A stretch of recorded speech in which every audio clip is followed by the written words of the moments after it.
Assalamu alaikum, friends. This is Nadir in Chicago, and you're watching my channel, Knowledge for Quality of Life.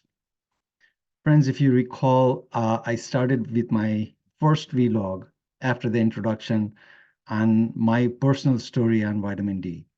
That what was the reason why I tried to find the deficiency or why I fixed it, and to improve the actually my lipid level, in particular the HDL level.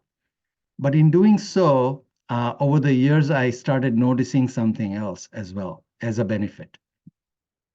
So beyond after 2016, I was not getting a yearly cold and flu as such, which I used to get prior to my deficiency years when I was deficient in D. So the severity of the flu or cold was before would get in a range that I would end up with my sinuses infection. My both frontal and maxillary sinuses would be infected, and eventually I have to call 3 or 4 days sick leave from my work, and I would end up in antibiotic by the doctor. So beyond 16, I was noticing that I was not getting that much flu or cold, or even severity was such not there.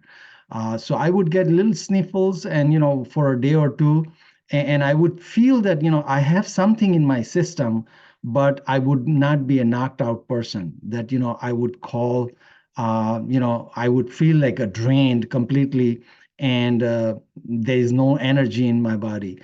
So I was feeling strong, even though I was feeling something that, system is fighting for something, but I was not feeling drained completely. So that was a good part. And I was very happy that I started accumulating my sick leaves, and I was not getting it as much as, sick. So going forward, when December 2019 came, and first news broke from China that we identified a COVID cases, and I told my wife that the 5,000 IU which we take daily as a regimen for vitamin D supplement, better we jack up to 2,000 more. So we started taking 7,000. Now, of course, we were looking at our calcium level in the blood serum as well, so that it remains in the tolerance range, and it doesn't exceed that. And we were fine perfectly. Of course, later on, in January, February, that things started getting really nasty, and we were talking about lockdown, and we went through the whole scenario. Everybody knows about it. So my D level was quite high, around 80, and I have had uh, Alpha, Delta, and Omicron, all three variants over time in the last 2-3 years. Uh, but I observed something which I wanted to, at that time we didn't have enough ground data. As the time passes by, and we are receiving more and more data, and I vividly I was reading the data, and I was looking at the research, I was looking at the papers, I was looking at the clinical trials, and some of the things I have collected to share with you, that to ground my understanding that what benefits I was receiving without knowing it, and what the science says now. And I have a profound understanding that what was happening, and why it was happening like that. So let me share my screen with you.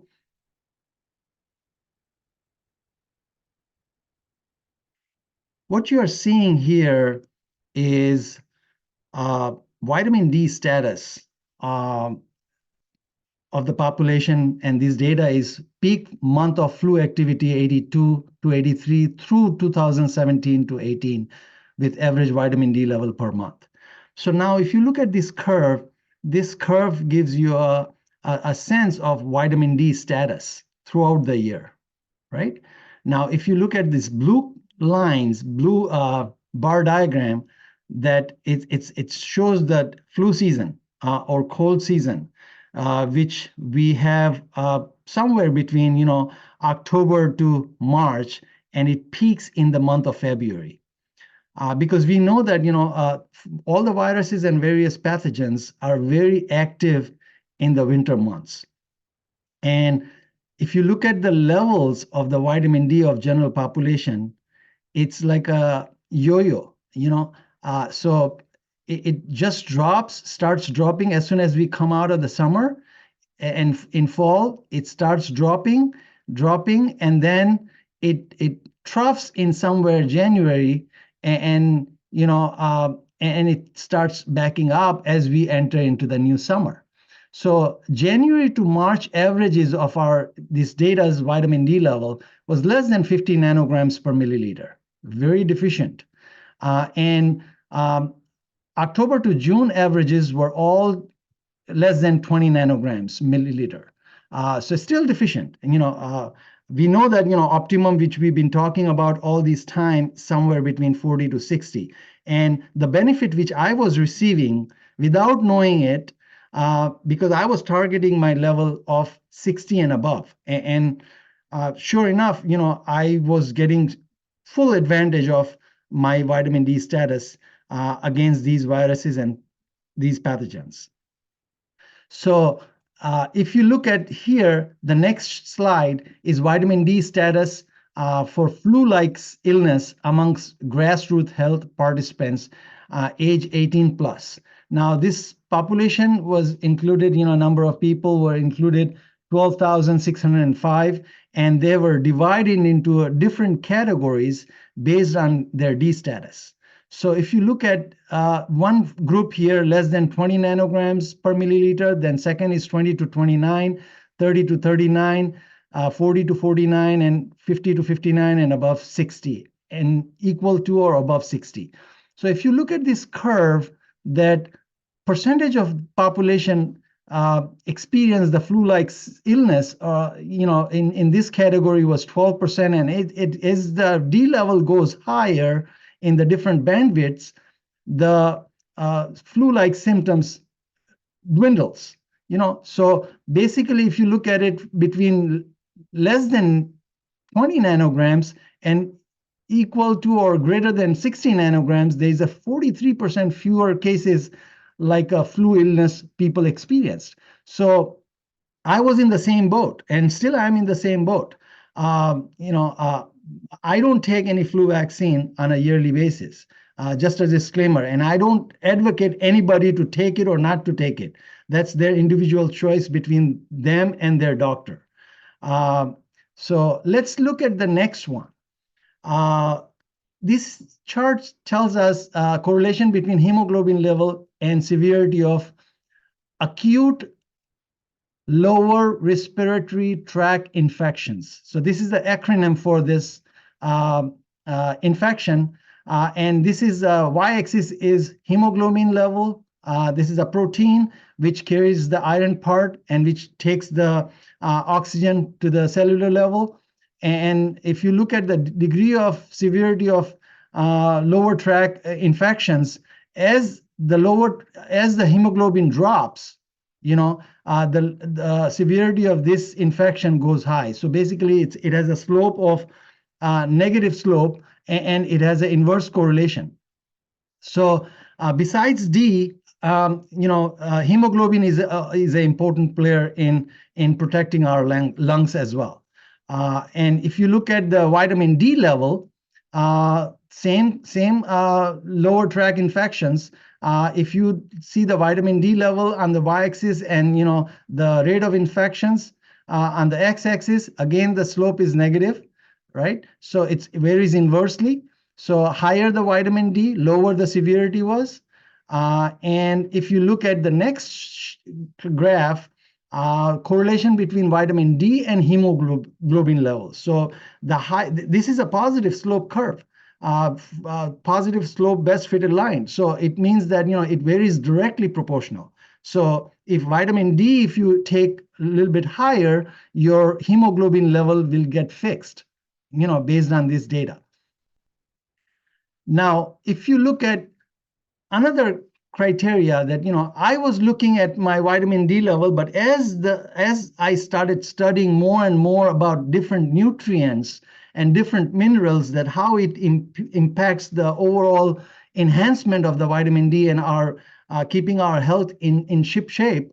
I came across vitamin C, I came across omega-3, I came across selenium, I came across zinc, various other nutrients, which we'll be talking about in later vlogs. So this chart is vitamin D status and vitamin C intake on colds and flu. The population size was 2,772 people. This is the first area that people experienced cold type of symptoms, and then this one is flu type of symptoms. Now the blue bar is lower vitamin D, less than 40 nanograms per milliliter, and didn't take any vitamin C at all. But here, if you look at the people experience flu type of symptoms, in the same marking, but the green is that people who corrected their vitamin D level equal to or greater than 40 nanograms and usually took some vitamin C in either food form or in supplement form. By the way, I don't like any synthetic vitamin C. I take in the form of food. So we will talk a little bit more that what form I use and how it helps me in enhancing my vitamin D level. So if you look at number of people experience cold between low vitamin D and no vitamin C and higher vitamin D with vitamin C supplement, there's a drop of 20% fewer cases. So it means that, by improving your D and improving your vitamin C status, you can fight better against cold symptoms. And same concept here, people who experience flu, 52% fewer cases. So they drop from 11% to 5%. Same here, if you now add vitamin D status, omega-3 and vitamin C intake on colds and flu, population size was 1556. Number of people, percentage of people experience cold, and percentage of population experience flu type of symptoms. And if you look at here, that lower vitamin D, less than 40 nanograms per milliliter, lower omega-3 index. If you recall my previous vlogs, that the recommendation is 8% to 12%. Average American has less than 3%, and didn't take any vitamin C in this category. But here in the orange category, vitamin D greater than or equal to 40 nanograms per milliliter, higher omega-3 index greater than or equal to 8%, and supplemented by vitamin C. So there's a drop of 21% fewer cases experienced cold, and here 72% drop, fewer cases in case of flu. So now let's come to the COVID. Now SARS-CoV-2, we have had SARS-CoV-1 in 2002, between 2002 and 2004, started from Asia, if you recall. Luckily, it was not that much here in the United States. Canada got it. But this SARS stands for severe acute respiratory syndrome.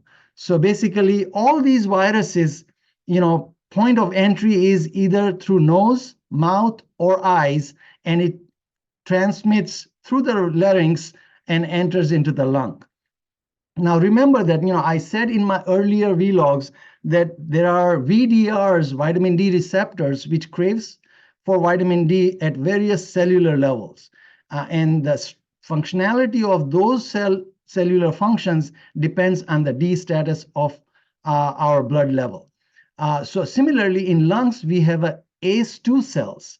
ACE2 stands for angiotensin converting enzyme cell. So these cells are, they have receptors, and these these different pathogens, particularly in case of a COVID-2, SARS-CoV-2, COVID-19 virus, has a spike protein, and that spike protein latches to that receptor and